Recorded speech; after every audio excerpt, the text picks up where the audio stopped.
কংগ্রেস জোট প্রার্থী রতন দাস দশমী ঘাট এলাকা থেকে বাড়ি বাড়ি প্রচারে গেলেন এবং তিনি বললেন বিপুল সারা জনগণের মধ্যে শাসক দলকে হারাতে তৈরি মানুষ।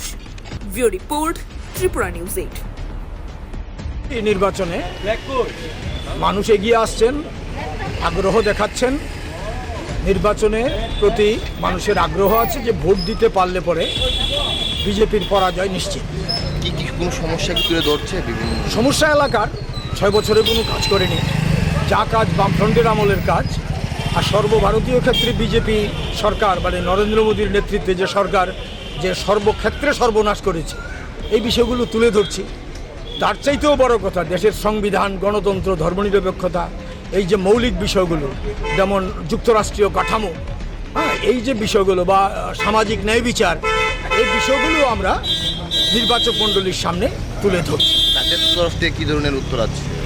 তাদের তরফ থেকে নির্বাচন মণ্ডলী যাদের কাছে এই ধরনের হ্যাঁ, তারা উদ্বিগ্ন বিশেষ করে এই যে ইলেকট্রাল ফান্ড, এই ব্যাপারে নির্বাচক মণ্ডলী সবটা না জানতে পারলেও যতটুকু জেনেছেন তারা বুঝতে পারছেন সবচেয়ে দুর্নীতিগ্রস্ত দল ভারতীয় জনতা পার্টি। কাজে তাদের বিরুদ্ধে রায় দিন আমরা বলছি।